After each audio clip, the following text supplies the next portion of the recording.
రాజ్యసభ సభ్యురాలు రేణుకా చౌదరి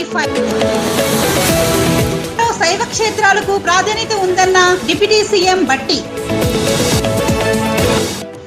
భద్రాద్రి కొత్తగూడెం జిల్లా పాల్వంచలో కోటి దీపోత్సవ వేడుకలు ఘనంగా ములాయం సింగ్ యాదవ్ జయంతి వేడుకలు.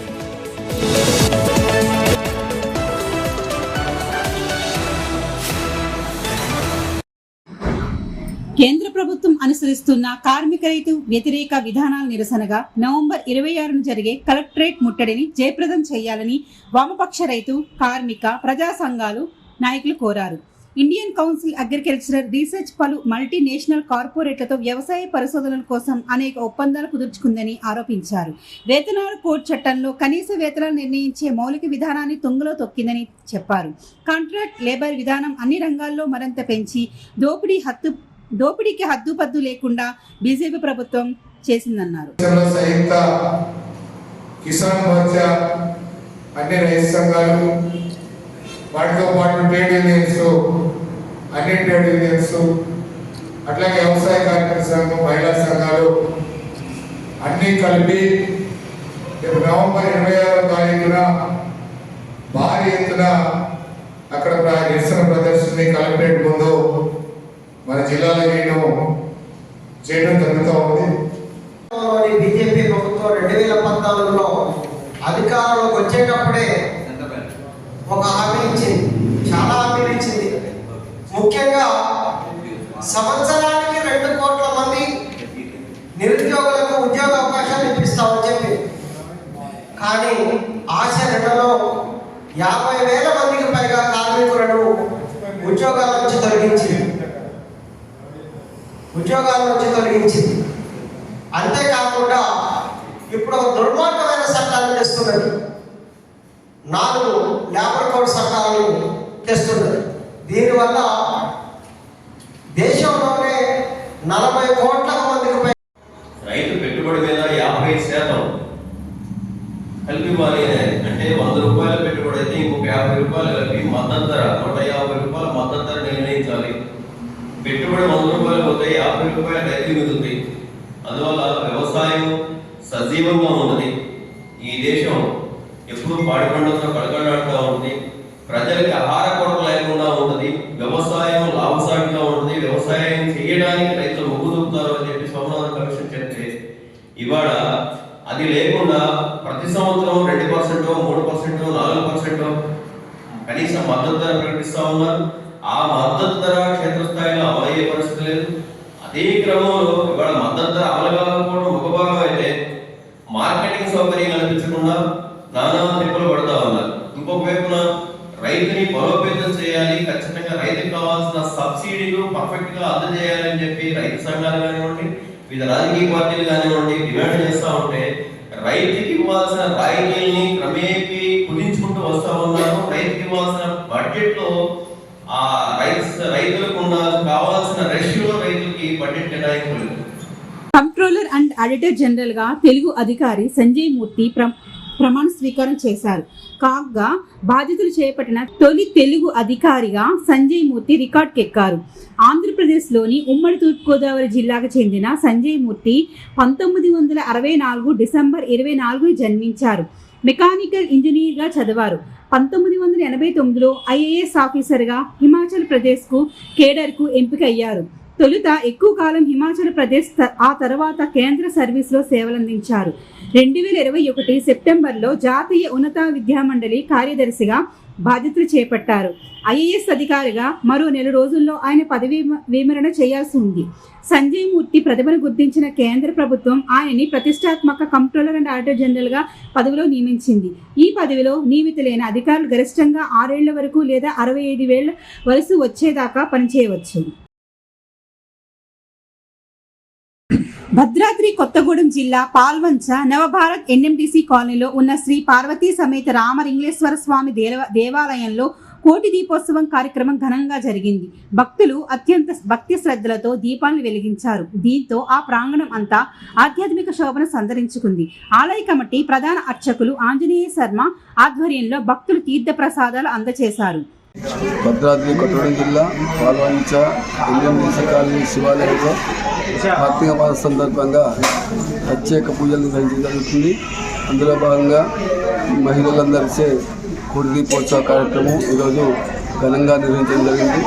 ఈ కార్యక్రమంలో అత్యధిక సంఖ్యలో మహిళలు పాల్గొని ఈ కార్యక్రమాన్ని విజయవంతం చేసినందుకు మరియు ఈ కార్యక్రమానికి సహకరించిన ఆలయ కమిటీ సభ్యులకు మరియు నా శిష్య బృందానికి ప్రత్యేక ఆశీస్సులు అందిస్తున్నాను. నిన్నటి వరకు కుక్కిన పేరులా ఉన్న వారు నేడు మీసాలు తిప్పుతున్నారని బీఆర్ఎస్ నేతలపై రాజ్యసభ సభ్యురాలు రేణుకా చౌదరి ఫైర్ అయ్యారు. రైతులకు బేడీలు వేసిన వాళ్ళు ఇవాళ ప్రభుత్వంపై విమర్శలు చేస్తున్నారని మండిపడ్డారు. హరీష్ రావు పర్యటనే ఓ జోక్ అని, నాగులు పట్టి దున్నిన మొహాల అని ఆరోపించారు.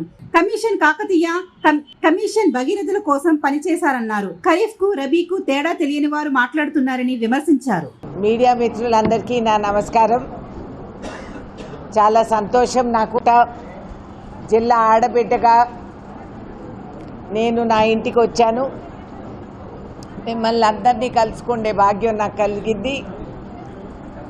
నేను ఎంతో సంతోషంగా ఒక పండగగా ఇవాళ ఇక్కడికి వస్తుంటే కొంతమంది దుష్ట శక్తులు కూడా ఇవాళ వాళ్ళకి సమయం, సందర్భం, సౌమ్యం ఇవన్నీ రావు. ఏదో పని కట్టుకొని ఇక్కడికి వచ్చి మొన్నటి వరకు కుక్కిన పేనులాగా ఎలక్షన్లు ఓడిపోయిన తర్వాత నోరు మూసుకున్న వాళ్ళందరూ నిద్రలేసి ఇవాళ బౌబౌం అంటాం చాలా విచిత్రంగా ఉంది. వాస్తవాలు తెలుసుకోకుండా మాట్లాడుతూ కేవలం సోషల్ మీడియాలో పెంచుకునే దానికి అసత్యాలన్నీ కూడా ప్రజల్లో మోపటం ఇదేమి వాళ్ళకి వెన్నతో పెట్టిన విద్యది తెలుసు వాళ్ళకి. ఈ విధంగా వాళ్ళు అసలు మేము చేసిన ప్రమాణాలు ఏమీ నెరవేర్చుకోవటం లేదని చెప్పి మాట్లాడటం చాలా శోచనీయం. ఎప్పుడన్నా ఇల్లు దాటి పోలీసు రక్షణ లేకుండా కారు దిగి 10 మందిలో నిర్మోమాటంగా తిరిగింటే వీళ్ళకి అవగాహన ఉండేది. కానీ ముందు వెనక పోలీసు రక్షణలు పెట్టుకొని తిరిగి ఇప్పుడు పిటపిట పేలినంత మాత్రాన మీరు దోసుకున్న కొండలు, కోతుల గుట్ట, కుక్కల గుట్ట, ఇవన్నీ కూడా మేకల గుట్ట, ఇవన్నీ గుట్టలు మాయమైపోయి ఇప్పుడు సాఫీ అయిపోయినాయి. అందరికీ తెలిసిన వాస్తవాలు ఇవి. కోయన వెంకన్న గారు వాస్తవాలతో తీసి ఈవెన్ లోకాయుక్తలో కూడా పెట్టడం కూడా జరిగింది. కాబట్టి కేవలం ప్రజల్ని మభ్యపెట్టి పరిపాలన ప్రభుత్వాన్ని ఏ విధంగా కించపరచాలి అనేది ప్రతిపక్షం పాత్ర అది కాదు అనేది వాళ్ళకి అర్థం కావటం లేదు. నిజంగా మీకు ఏదన్నా సహానుభూతి ఉంటే ప్రజల్లోకి వెళ్ళి తిరగండి, కలవండి, తెలుసుకోండి. ఏదన్నా ఉంటే ఏ సందర్భం అయినా చెప్పండి, సలహాలు ఇవ్వండి. అంతేగాని మీ చేతకాంతనానికి మీరు ఈ విధంగా పెట్టుకోవటం అందరికీ తెలిసిన వాస్తవాలు. రాష్ట్రంలో ఒక మాట పేల్తారు, కేంద్రానికి వెళ్ళేటప్పటికీ మీ ఎంపీలతో మీరు అందరూ కూడా కేంద్ర ప్రభుత్వానికి ఓట్లు వేసుకున్నారు. అమ్మాయి గారిని జైల్లో పెడితే విడిపించుకునేదానికి మీరు ఏం తపనలు, ఎన్ని ప్రార్థనలు, ఎన్ని బేరాలు పెట్టుకున్నది అందరికీ తెలుసు, అందరికీ తెలిసిన వాస్తవాలు. కాబట్టి ఇవాళ రాష్ట్ర ముఖ్యమంత్రి పైన, జిల్లాలో మంత్రుల పైన పేలడానికి అవసరం లేదు. అన్నీ సక్రమంగా జరుగుతున్నాయి. ఆడవాళ్ళు చాలా హ్యాపీగా ఉన్నారు. వాళ్ళు ఉచితంగా బస్సు ప్రయాణాలు చేసుకుంటూ వాళ్ళు తిరగలుగుతున్నారు. ఈ విధంగా సస్యశ్యామలంగా అన్నీ జరుగుతూ నూతన విధానం అవలంబించి రాష్ట్రాన్ని శాశ్వతంగా ఒక ప్రగతి దీనికి తీసుకురావాలని, ఈ రాష్ట్రం యావత్ భారతదేశంలో ఒక బెంచ్ మార్క్గా నిరూపించాలని చెప్పి ఆలోచించిన ముఖ్యమంత్రిని కావాలని కించపరుస్తూ ఈ విధంగా ఈర్ష్య, అసూయతో వాళ్ళు ప్రవర్తించటం చాలా శోచనీయం. హరీష్ రావు గారు ఇక్కడికి రావటం, చెప్పటం, మార్కెట్లోకి వెళ్ళి 8 గంటలకు ఎందుకు కొనుగోలు పెట్టడం లేదనేది ఇట్స్ ఎ జోక్. ఎప్పుడన్నా జిల్లాలో ఉన్న మంత్రికి వాస్తవాలు తెలిసింటే ఆయనకు బ్రీఫింగ్ అన్నా ఇచ్చిండేవాడు. 8 గంటలకి ఎవరు రారు సార్. మాది మారుమూల ప్రాంతాల నుంచి వాహనాలు కట్టుకొని మార్కెట్కి వచ్చేటప్పటికి 9 అవుతుంది.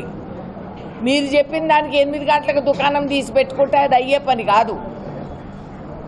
ఎప్పుడన్నా నాగలు పెట్టి దుల్లి నీటి సౌకర్యం ఏమైపోయినాయి? కమిషన్ భగీరథ, కమిషన్ కాళేశ్వరం, ఈ కమిషన్లలో మీ పోయినాయి మీ కాలం.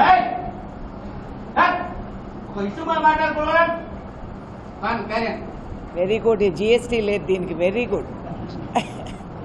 ఈ విధంగా ఇన్ని అవకతవకలు జరిగినందుకు మీరు ఇప్పుడు వచ్చి మాజీ మంత్రి ఇక్కడ ఏదో మాట్లాడుతున్నాడు, అవి చేసినాం ఇవి చేసినాం. మీరు అవన్నీ చేసింటే మీరు ఓడిపోయి ఉండేవాళ్ళు కాదు. మీరు చేసింది మీ చుట్టాలకి, మీకు తెలిసిన వాళ్ళకి, ఇండ్లు ఉన్నోళ్ళకి డబుల్ బెడ్రూమ్లు ఇచ్చుకున్నారు. మీరు చెప్పిన డబుల్ బెడ్రూమ్లు ప్రజలకు అందలేదు, అన్ని మీరు కట్టలేదు. మీరు చెప్పిన మోసాలు ఇక్కడ రైతాంగానికి వేడీలేసిన వాస్తవం మాకు అందరికీ తెలుసు. నేను స్వయంగా ఇంటింటికి తిరిగి వాళ్ళకి ఆర్థిక శక్తిని అందించి వాళ్ళ కేసుల గురించి కూడా మేము కాపాడుకున్నాం. ఈ విధంగా సమాజంలో ప్రతి వర్గాన్ని నానా హింసలు పెట్టిన కేసీఆర్ ప్రభుత్వం ఇవాళ వచ్చి ఖమ్మం జిల్లాకు వచ్చి ఇట్లా మాట్లాడుతూ ఉంటే జాలి కలుగుతుంది అంతే. I feel sorry for them. Bhadradri Kothagudem జిల్లా కొత్తగూడెం సింగనేరి లారీ అసోసియేషన్ హాల్లో గత 3 సంవత్సరాల నుంచి ఎన్నికలు నిర్వహించకపోవడం సిగ్గుచేటు అని బీఎస్పీ రాష్ట్ర ప్రధాన కార్యదర్శి కామేశ్ అన్నారు. ఎన్నికను అడ్డుకోవడం అప్రజాస్వామికం అని మండిపడ్డారు. ప్రజాస్వామ్యబద్ధంగా జరగనున్న ఎన్నికను అడ్డుకోవడం నియంత పాలనకు నిదర్శనమని విమర్శించారు.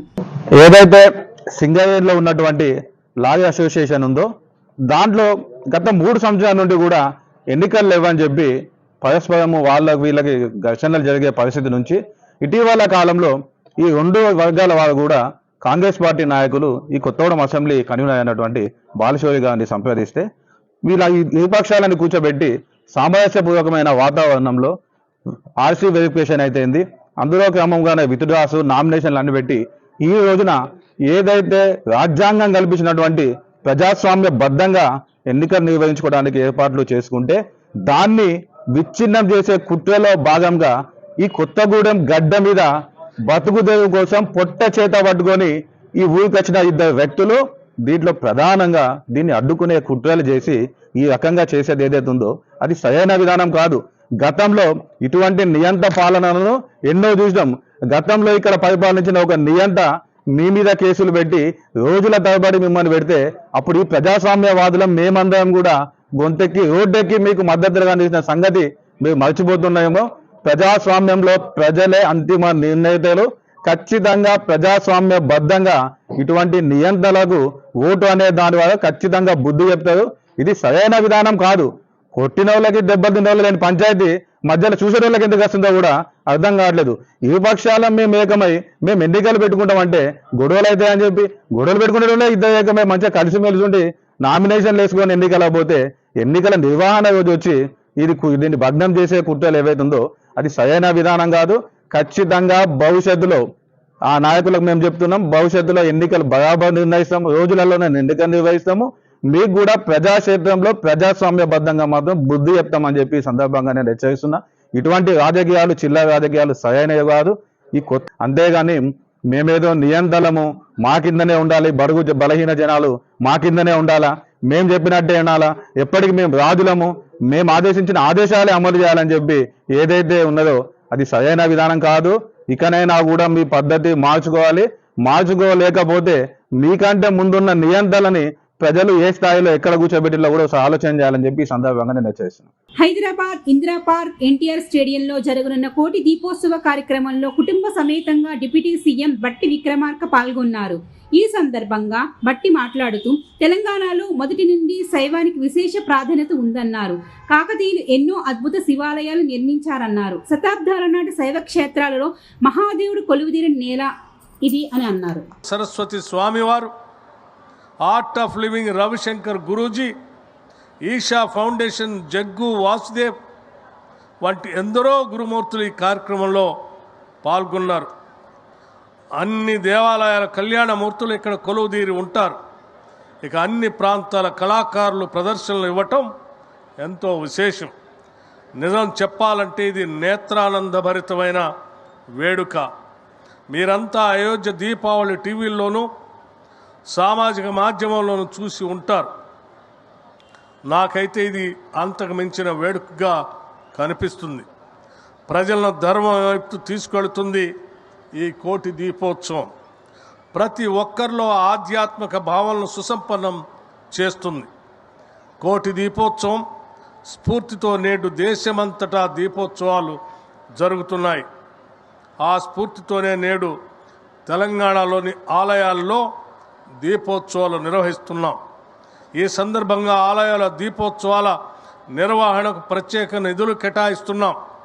ఈ కోటి దీపోత్సవానికి పూర్తి సహాయ సహకారాలు అందిస్తాము కూడా. అంతేకాదు ఈ కోటి దీపోత్సవం ఏటా ఇలాగే జరగాలని, ఈ ఉత్సవాన్ని గత ప్రభుత్వాలు ఎన్నోసార్లు రాష్ట్ర ప్రభుత్వ ఉత్సవాలుగా నిర్వహిస్తామని వీటిని పేర్కొన్న ఆచరణలో చేసింది ఏమీ లేదు. దీన్ని మా కాంగ్రెస్ ప్రభుత్వం రాష్ట్ర ప్రభుత్వ ఉత్సవంగా చేస్తూ దేశమంతా కార్తీక మాసం అంటే మన హైదరాబాద్ వైపే చూడాలి. ఆ పరమేశ్వరుడి అనుగ్రహం మనందరిపైన ఉండాలి. తెలంగాణ రాష్ట్రం శివానుగ్రహంతో అద్భుత ప్రగతిని సాధించాలని కోరుకుంటున్నాను. ఓం నమ శివాయ, హర మహాదేవ. ఓం నమ శివాయ, హర మహాదేవ. 13 సంవత్సరాలుగా విరామం ఎరగకుండా నిరంతరం ఈ కార్యక్రమాన్ని నిర్వహిస్తున్నటువంటి భక్తి టీవీ యాజమాన్యం శ్రీ నరేంద్ర చౌదరి గారికి, రమాదేవి దంపతులకి మరొక్కసారి నా హృదయపూర్వకమైనటువంటి అభినందనలు తెలియజేస్తూ, ఈ కార్యక్రమంలో ప్రత్యక్షంగా పాల్గొన్నటువంటి భక్త జన సందోహాన్ని అందరికీ మరొకసారి నా హృదయపూర్వకమైనటువంటి నమస్కారాలు తెలియజేస్తూ, పరోక్షంగా కోట్లాది మంది టీవీల్లో వీక్షిస్తున్నటువంటి భక్తులకు కూడా నా హృదయపూర్వకమైనటువంటి అభినందనలు, నమస్కారాలు తెలియజేస్తూ ముగిస్తా ఉన్నాను. నమస్కారం. జాతీయ స్థాయిలో బీసీ సామాజిక వర్గం సమస్యల పరిష్కారం కోసం డిసెంబర్ 5న ఢిల్లీలో మహాధర్నా నిర్వహిస్తున్నామని బీసీ సంక్షేమ సంఘం జాతీయ అధ్యక్షుడు జాజుల శ్రీనివాస్ గౌడ్ తెలిపారు. 6వ తేదీన అక్కడి కాన్స్టిట్యూషనల్ క్లబ్లో బీసీ సంఘ నాయకులు మేధావులతో రౌండ్ టేబుల్ సమావేశాన్ని నిర్వహిస్తున్నట్లు చెప్పారు. చట్టసభల్లో బీసీలకు 50% రిజర్వేషన్లు కల్పించాలని, మహిళా రిజర్వేషన్లో బీసీ మహిళలకు ప్రత్యేక కోటా కల్పించాలన్నారు. జేఏసీ ఆధ్వర్యంలో ఈరోజు డిసెంబర్ 5, 6 తేదీల్లో ఢిల్లీలో జరిగేటువంటి 2 రోజుల ఆందోళన కార్యక్రమాలకు సంబంధించినటువంటి వాల్ పోస్టర్ను సహచర విద్యార్థి, యువజన, మహిళా, అదేవిధంగా ఇతర కుల సంఘాల నాయకులతో కలిసి ఆవిష్కరించడం జరిగింది. ఈ నెల 25వ తేదీ నుంచి దేశవ్యాప్తంగా ఢిల్లీలో శీతాకాల పార్లమెంటు సమావేశాలు ప్రారంభం కాబోతున్నాయి. ఈ శీతాకాల పార్లమెంటు సమావేశాల్లో పార్లమెంట్లో బీసీ బిల్లు పెట్టి చట్టసభల్లో బీసీలకు 50% రాజకీయ రిజర్వేషన్లు కల్పించాలని, అదేవిధంగా ప్రస్తుతం తెలంగాణ రాష్ట్రంలో ఎట్లయితే సమగ్ర కుటుంబ సర్వే జరుగుతుందో అలాగనే తెలంగాణ కులగణను ఒక రోల్ మోడల్గా తీసుకొని దేశవ్యాప్తంగా వచ్చే ఏడాది 2025లో జనవరి నుంచి దేశవ్యాప్తంగా జాతి జనగణన నిర్వహిస్తున్నారు. ఆ జాతి జనగణనలో బీసీ కులగణన చేపట్టాలని, అదేవిధంగా సామాజిక రిజర్వేషన్ల మీద 50% పరిమితి విధించింది కేంద్ర ప్రభుత్వం. ఈ 50% పరిమితిని ఎత్తివేసి ఎవరి జనాభా దామాష ప్రకారం వాళ్లకు రిజర్వేషన్లు కల్పించాలని, బీసీ ఉద్యోగులకు ప్రమోషన్లు రిజర్వేషన్లు, అదేవిధంగా ముఖ్యంగా మహిళా బిల్లు ఆమోదించారు. ఎస్సీ ఎస్టీ మహిళలకు సబ్-కోటా పెట్టి బీసీ మహిళలను విస్మరించారు. కాబట్టి ఈ మహిళా బిల్లులో బీసీ మహిళలకు సబ్-కోటా కల్పించాలనే ప్రధాన డిమాండ్లతోటి డిసెంబర్ 5వ తేదీ నాడు జంతర్ మంతర్ వద్ద పెద్ద ఎత్తున భారీ ధర్నాను చేపట్టడం జరుగుతుంది. అదేవిధంగా 6వ తేదీన ఢిల్లీలోని కాన్స్టిట్యూషన్ క్లబ్లో దేశంలో ఉన్నటువంటి పార్లమెంట్లో ప్రాతినిధ్యం ఉన్నటువంటి 26 రాజకీయ పార్టీలతోటి అఖిలపక్ష సమావేశాన్ని కూడా ఇలా ఏర్పాటు చేయాలని చెప్పి బీసీ సంక్షేమ సంఘం నిర్ణయించింది. అందులో భాగంగానే ఇవాళ దేశవ్యాప్తంగా ఉన్నటువంటి 29 రాష్ట్రాలకు సంబంధించినటువంటి ఓబీసీలంతా పార్టీలకు అతీతంగా జెండాలకు అతీతంగా పెద్ద ఎత్తున దేశ రాజధానికి చేరుకొని ఈ 2 రోజుల కార్యక్రమాలను విజయవంతం చేయాలని చెప్పి మీ ద్వారా మేము పిలుపునిస్తున్నాం.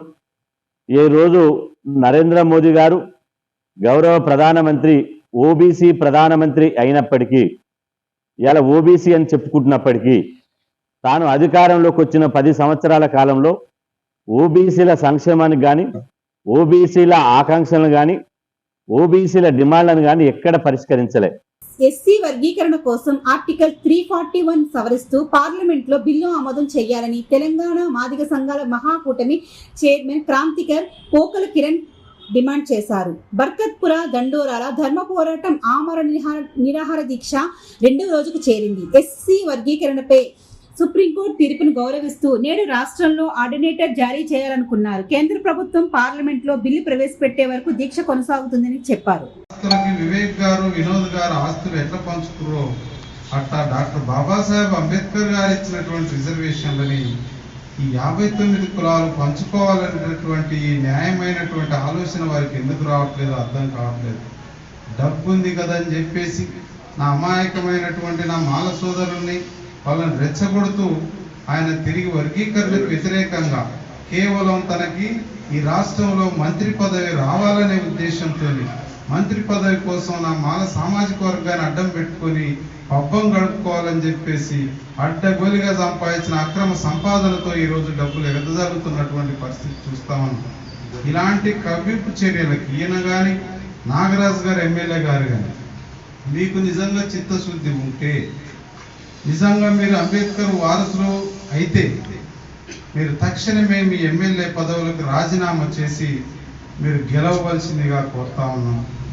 దీంతో పాటు ఈయనది చూస్తే ఏ రోజు మాల మహానాడు నాయకుల పక్షాన ఎన్నడైనా కనీసం మాట్లాడే నాయకుడు ఈరోజు మాల మహానాడు అధ్యక్షుడైనటువంటి మా చెన్నయ్యన్న కడుపు కొట్టి ఈయన మాల మహానాడు అధ్యక్షుడైన వివేక్ గారు మీకు మాలల పక్షాన నిజంగా నీకు ప్రేమ ఉంటే తక్షణమే నువ్వు ఎమ్మెల్యేకి రాజీనామా చేసి అది మా మాలమానాడు అధ్యక్షుడు చెన్నయ్యన్నకి ఇవ్వగలవు. నీకు నిజంగా మాలల పక్షపాతికి నీకు మాలల మీద ప్రేమ ఉంటే నీ కొడుకు ఎంపీ పదవికి రాజీనామా చేపించి మా జంగసీను ఇంకున్నటువంటి మా మాల నాయకుల్ని ఎంపీగా చేయను. నిజంగా నీకు ప్రేమ ఉంటే నీ దగ్గర అక్రమంగా ఉన్న 1000 కోట్ల రూపాయలని నా 20-30 ఏళ్ళుగా పోరాడుతూ వచ్చినటువంటి నా మాల సోదరులు ఎవరు వారి కుటుంబాలు ఈరోజు ఆకలితో అలమటించేటటువంటి కుటుంబాలనే వాళ్ళకి కుటుంబానికి ఒక 5 నుంచి 10 కోట్లు పంపు. కానీ అమాయకపు మాదిగల్ని అమాయకపు మాలల్ని కలిపి రెచ్చగొడుతూ ఈ యొక్క నిజాయితీగా సుప్రీం అత్యున్నత న్యాయస్థానం ఇచ్చిన ఉత్తరప్రదేశ్ మాజీ సీఎం ములాయం సింగ్ యాదవ్ ఆశల సాధనకు ప్రతి ఒక్కరూ కృషి చేయాలని పలువురు వక్తలు అన్నారు. ములాయం సింగ్ జయంతి సందర్భంగా సమాజ్వాదీ పార్టీ జాతీయ కార్యదర్శి జగదీష్ యాదవ్, రాష్ట్ర నాయకులు శ్రీనివాస్ యాదవ్ చిత్రపటానికి పూలమాలలు వేసి నివాళులర్పించారు. సీఎంగా బడుగు బలహీన వర్గాల అభ్యున్నతికి తుది శ్వాస వరకు కృషి చేసిన మహానుభావుడని కొనియాడారు. ములాయం సింగ్ యాదవ్ గారి ఆశయాలను జోహార్ ములాయం సింగ్, జోహార్ ములాయం సింగ్.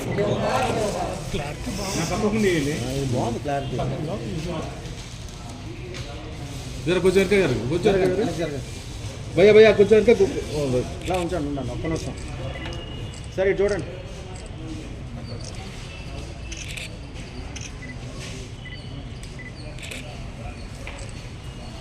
ఆయన ముందుకు తీసుకెళ్లి దేశవ్యాప్తంగా ఒక గొప్ప ఊరిని రాజకీయ దుర్నుడుగా అతని జీవితాన్ని అన్ని ఆవిష్కరణగా పెట్టి అతని జీవితాన్ని మన కోసం సమాజ వర్గాల కోసం ఆలోచించడం జరిగింది.